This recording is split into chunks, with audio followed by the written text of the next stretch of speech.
ठाकुर अपनी विचार भावनाओं में प्रकट करते हैं, उसको मैं यहाँ पर आपके सामने प्रस्तुत करूँगा।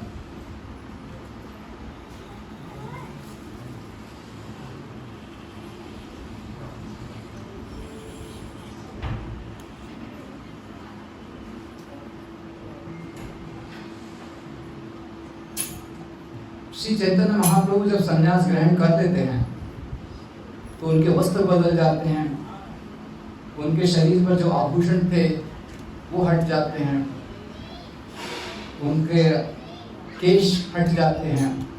तो इस प्रकार से श्री चैतन्य महाप्रभु सारे ऐश्वर्य से विहीन होकर एक साधारण व्यक्ति की तरह प्रतीत होते थे और सारे नवद्वीपवासी श्री चैतन्य महाप्रभु के विरह में सदैव उनका स्मरण किया करते थे। तो भक्तिविनोद ठाकुर कहते हैं कि जिस प्रकार से गोपियां वृंदावन में कृष्ण के विरह में सदैव कृष्ण का स्मरण किया करती थी, उसी प्रकार से नवद्वीपवासी श्री चैतन्य महाप्रभु का स्मरण करते थे।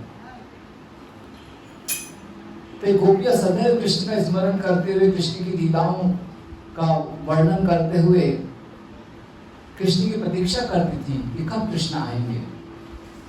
और उसी प्रकार से नवद्वीप में भी सारे नवद्वीपवासी व अन्य नवद्वीप ग्राम के सदस्य, सारे वैष्णव सभी श्री चैतन्य महाप्रभु की प्रतीक्षा करते थे।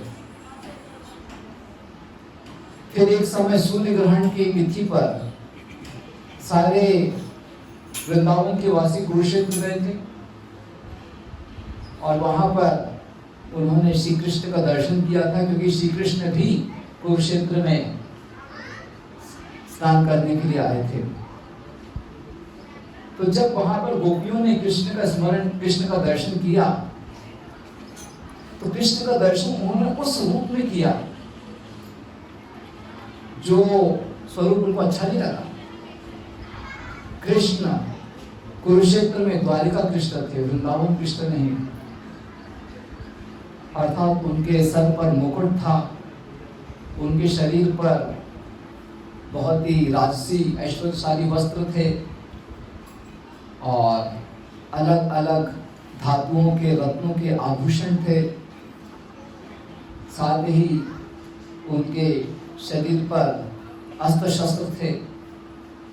तो गोपियों को वो कृष्ण का स्वरूप अच्छा नहीं लगा और गोपियां कृष्ण को वृंदावन कृष्ण के रूप में, जो कि अपने आप को सामान्य सरल वस्त्रों से सजाते हैं, प्राकृतिक फूल पत्तियों व मोर पंख से सजाते हैं, ब्रज की जो धूल है, अलग अलग रंग है, उससे अपने आप को सजाते हैं, ऐसे कृष्ण का उनको दर्शन करना था। ऐसे कृष्ण के रूप में वो कृष्ण को चाहते थे।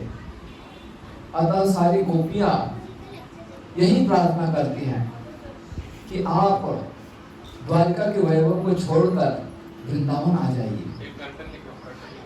और जो जगन्नाथपुरी में रथ यात्रा की लीला होती है, वो गोपियों के इसी भाव को दर्शाती है। और श्री चैतन्य महाप्रभु ने भी जगन्नाथपुरी में रहते हुए रथ यात्रा में भाग लिया और गोपियों के इसी भाव को धारण करते हुए श्री चैतन्य महाप्रभु ने रथ यात्रा के कार्यक्रम में भाग लिया। तो ये जो श्री चैतन्य महाप्रभु का भाव था, गोपियों के हृदय में कृष्ण के प्रति विरह का भाव, उसी विरह भाव को श्री चैतन्य महाप्रभु ने संन्यास ग्रहण करके अपने सारे प्रेमी भक्तों, नवद्वीप वासियों के हृदय में अर्पित किया। तो जब नवद्वीप वासी श्री चैतन्य महाप्रभु को एक सन्यासी के रूप में कुलिया ग्राम में देखते हैं, जहां पर हम जाने वाले हैं और जो लोग जा चुके हैं, तो उनके मन में वही विचार भावना होती है जो कि गोपियों के हृदय में थी कि श्री चैतन्य महाप्रभु, हम आपको इस रूप में नहीं देखना चाहते हैं। हम तो आपको वैभवशाली वस्त्रों से सुसज्जित देखना चाहते हैं। हम तो आपको अलग अलग रत्न और धातुओं के आभूषणों से सजाना चाहते हैं। हम तो आपको अलग अलग ऐश्वर्यशाली व्यंजन का भोजन अर्पित करना चाहते हैं, लेकिन यहाँ पर आप एक सन्यासी के रूप में बिल्कुल विरक्त जीवन जी रहे हैं। हम आपको वैभवशाली भोजन नहीं अर्पित कर सकते हैं। इस प्रकार से नवद्वीपवासी अपनी भावनाएं व्यक्त करते हैं।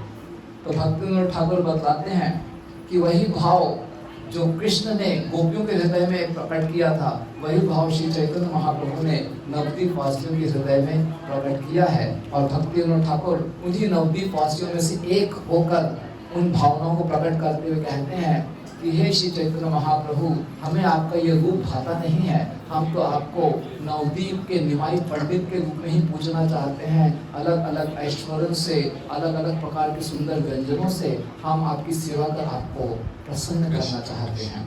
तो अवश्य श्री चैतन्य महाप्रभु ने संन्यास ग्रहण किया है, लेकिन हम श्री चैतन्य महाप्रभु की पूजा एक सन्यासी के रूप में नहीं करते। हम श्री चैतन्य महाप्रभु की पूजा निमाई पंडित के रूप में करके, उनको बहुत सारे ऐश्वर्यशाली वस्त्रों से सजाकर, उनको अलग अलग प्रकार के सुंदर व्यंजनों को अर्पित करके हम उनकी सेवा करते हैं। तो इन्हीं शब्दों के साथ मैं विराम देता हूँ। और अब आप सभी वैष्णव की प्रसन्नता के लिए इस यात्रा में आए हुए जो बालक हैं, वे भगवान की सुंदर लीलाओं में से एक लीला को यहाँ पर प्रस्तुत करने जा रहे हैं। हम सभी इस लीला को अब ध्यान से देखेंगे और इन बच्चों को प्रेरणा प्रदान करेंगे। हरे कृष्णा। धन्यवाद।